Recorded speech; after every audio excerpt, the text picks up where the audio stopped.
Okay, so the video for today, and the thoughts I've been having are about,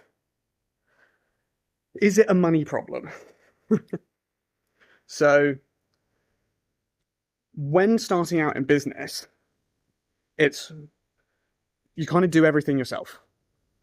And every issue that comes up, not every issue, lots of issues that come up can be solved with money, but you don't have the money to fix it. And a specific example of this is as you scale up, no matter what service you offer, and I love to use this example with my sales team, if you were selling a Ferrari worth £250,000, so 250k, if you were selling that for 5 grand, a percentage of people would still get angry at you for some reason. It's just inevitability, okay? And in those scenarios, so a situation happened with my friend, sells a service, the person on the other side didn't do the work and used some random excuse of a small mess up to want to stop the program, basically. And so he did what was a fantastic thing to do as an entrepreneur is, rather than taking someone, if baseline is here, if you do something that's not perfect and you drop them down to here, you can't just do enough to bring it up to baseline. You have to take them, you have to kill it with kindness and take them all the way up to here.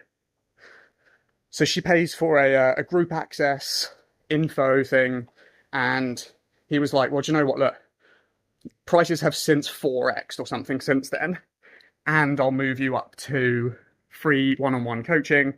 So like getting 10x the value, and she still wasn't having it. And so there's clearly another problem. And the other problem is she hasn't got the results in the time that she was expecting because she hasn't done the work. And so there's like very little that can be done to help this sort of person. And it's kept my friend awake, or he's lost the night's sleep, thinking about has he dealt with this the right way, and all this sort of stuff. And already the impact that has had on his business just isn't worth the money. And so in this respect, I said to him, like, even though she's wrong, and that's perfectly valid, you have fulfilled your end of the agreement, just give her her money back. Because she might go all over the internet and just completely, ruin his business, which isn't fair. And at least if it ever comes up in conversation, he can at least be like, look, I went above and beyond. I offered you way more value than you ever paid for, and I just gave you your money back.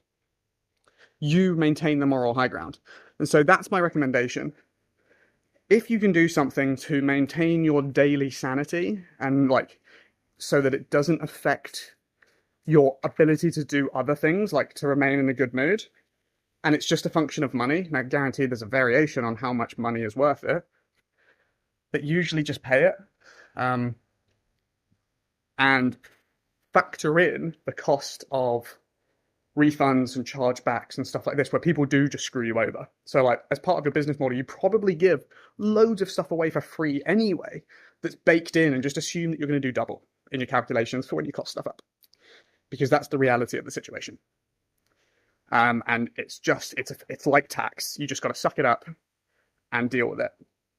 So it's really difficult when money is a constraint sometimes, because you might feel like, oh, the world's beating you down, and like if you've spent so much time and effort and risk earning this money, and then the government come and take any profits that you did make, not to mention that they didn't help you for the years that you didn't make it, and then it just feels like you're hard done by. And I get it. Okay, I've been there, I get it. But I can promise you, if it's just a money problem, it's not worth it.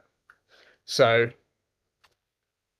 find a way, do some calculations, and find what the actual constraint of the business is.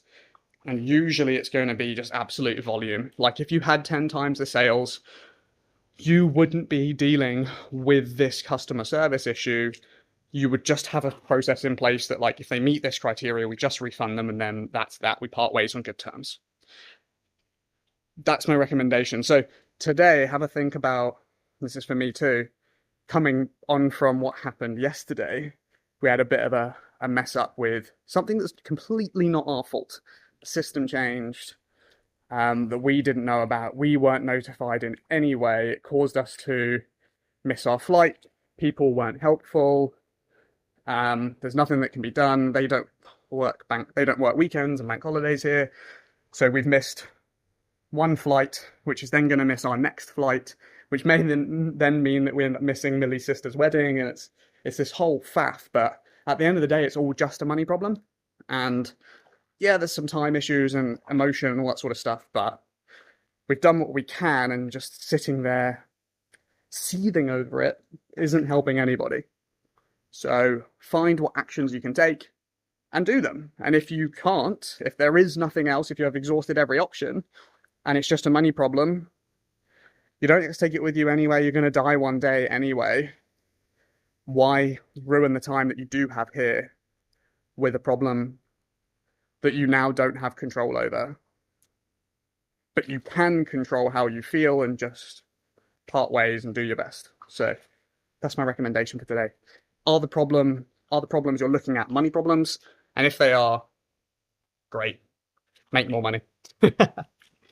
All right, hopefully insightful one, and a little insight into for you and for me to remember that I can do handstand push-ups. It's one of my main hobbies outside of work. Have a great day. And hey, look, upside of today, we got to spend an extra day in Bali. Welcome to we were welcomed with open arms to our friend's villa. And we've had an absolutely lovely day, and we will continue to have a lovely day. And tomorrow, when everything reopens, we'll do our best to fix the problem. So that's all we can do, right? Cool. Have a great day, guys. Peace.